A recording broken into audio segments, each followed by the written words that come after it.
अगर आप किसी इंडस्ट्री में या जो इंडस्ट्री की परिभाषा में आता है ऐसे संस्थान में कैजुअल एम्प्लॉय के तौर पर वर्षों से कार्य करते आ रहे हैं और आपको बिना किसी कारण के कार्य से निकाल दिया जाता है तो यह आपकी गैर कानूनी छटनी है। और इसके लिए अगर आप लेबर कमिश्नर के समक्ष अपना विवाद उठाना चाहते हैं या शिकायत करना चाहते हैं तो आपको ड्राफ्टिंग अर्थात शिकायत पत्र कैसे लिखना है आज हम उसे देखेंगे।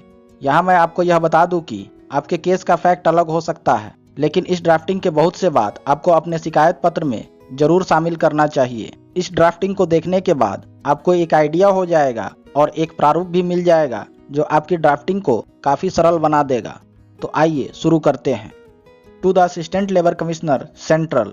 अब यहाँ पर आपको अगर आपके इंडस्ट्री का एप्रोप्रिएट गवर्नमेंट सेंट्रल गवर्नमेंट है तो आपको सेंट्रल लिखना है, और अगर आपके इंडस्ट्री का एप्रोप्रिएट गवर्नमेंट स्टेट गवर्नमेंट है तो यहाँ कुछ नहीं लिखना है। अब यहाँ पर आपको जिस डिस्ट्रिक्ट में असिस्टेंट लेबर कमिश्नर का कार्यालय है वह लिखना है।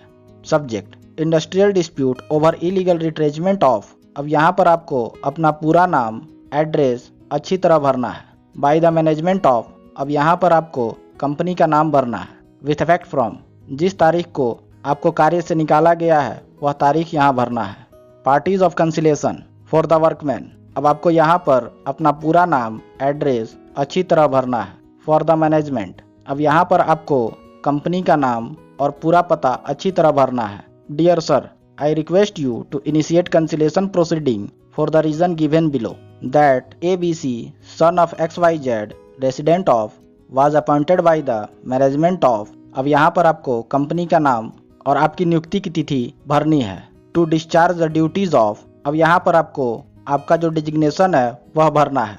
That after appointment the workman had been performing the duties of a nature of job, timing of job regularly and even sometimes beyond the as per the instruction of his superiors. That the workman concerned had been performing the following duties. अब यहाँ नीचे आप जो कार्य करते थे उसे अच्छी तरह लिखेंगे। That the initially the workman was being paid wages at the rate of rupees. अब यहाँ पर जो आपको पर डे वेजेज का भुगतान होता था वह आप भरेंगे।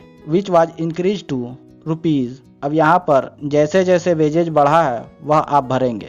Per day at the time of retrenchment. That the duties of the workman were identical to those of permanent workman and were perennial in nature. That the workman was not paid proper wages and the management failed to follow the principle of equal pay for equal work. That the workman work against the vacant post of. अब यहाँ पर आपको जो designation है वह भरना है। of workman and requested the management to consider his case of the regularization of service as a। अब यहाँ पर आपको जो कार्य आप करते थे या जो आपका डिजिग्नेशन था वह भरेंगे। That the concerned workman has been working against permanent vacancy as per the order and direction of the management of। यहाँ कंपनी का नाम भरेंगे। Continuously as such he has put in more than 240 days attendance in each calendar year। That the concerned workman has been rendering services and producing goods for the benefit of the management in direct control and supervision of the official of। यहाँ company का नाम देंगे। That the management has been exploiting this poor workman by taking advantage of the general unemployment condition in the country। That the anti-labor policy and exploitation of poor workmen by public sector undertaking should be stopped, and accordingly Honorable Supreme Court in Catena of cases held that the action of the management of camouflaging the real facts should be stopped by regularizing the poor workmen। That when the workman concerned demanded wages which is payable to permanent employee of the company, the anti-labor management terminated his services without giving any notice to him in utter violation of the principle of natural justice।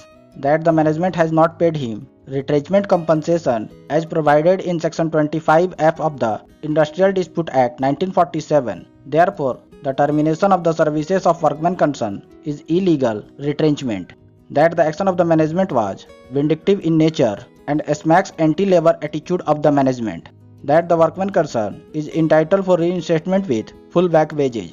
It is therefore you are hereby requested to kindly initiate conciliation proceeding into the matter above ID and direct the management of company name to reinstate the workman with full back wages and all consequential benefits।